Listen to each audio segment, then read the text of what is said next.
I've never liked villages, but this summer I had to go there. I resisted terribly, because I was sure that it would be incredibly boring there. How good that turned out to be wrong. I arrived in the village by bus. It was terribly hot, and I was practically boiled, but I still found the strength to get to the house where my grandparents lived. They were very happy to see me.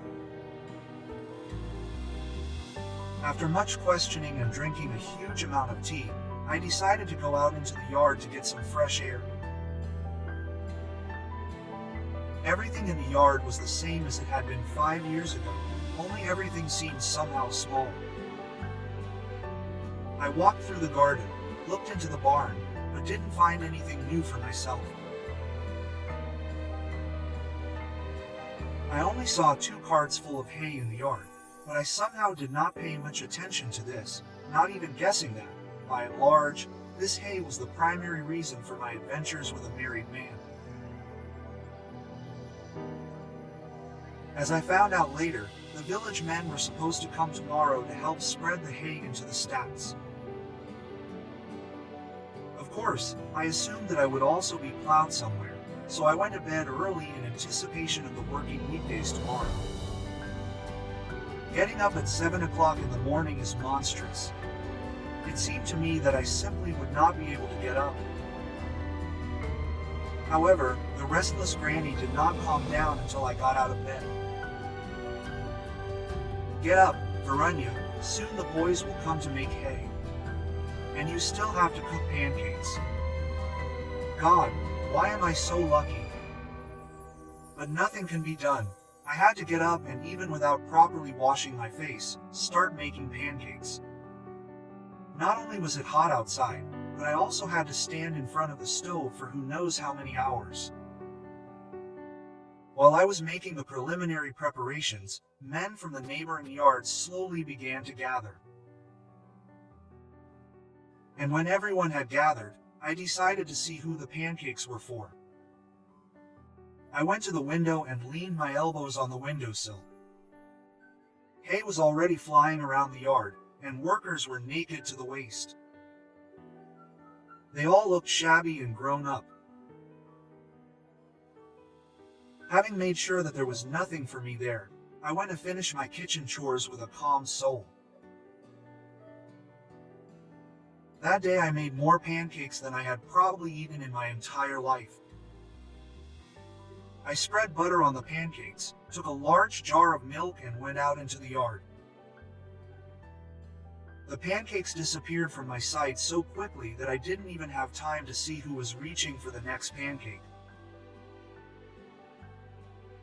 In the crowd of sweaty and smelly men I saw a man whom I had not seen from the window. He was tall and muscular. His chest and stomach were thickly covered with hair. Wow, what a man, I thought to myself, but I did not show it. At that moment I realized that my visit might not be so pointless and boring. I could hardly wait for the hay to be finally spread out, because my grandfather had heated up the bathhouse, and all the workers had to go there. Naturally, I was waiting for that very man who had caught my eye in the yard to go there. But he seemed to be in no hurry.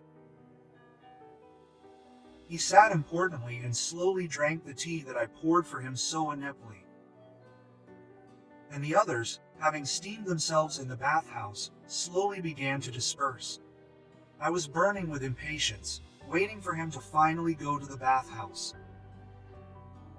Having finished the last cup, he thanked me for the tea, left the house and headed towards the bathhouse. I wonder if he needs a towel? I thought, but I kept quiet because I knew that this was a great excuse to visit him in the bathhouse. When everyone had left, I quickly grabbed a towel and ran to the bathhouse. The door to the changing room was open. I quietly entered. He looked at me and smiled. but I felt somehow uneasy, as if I was deliberately doing something forbidden. The man asked, "Have you come to take a steam bath too?" And I nodded silently in response. At that time, everything happened in a fog for me.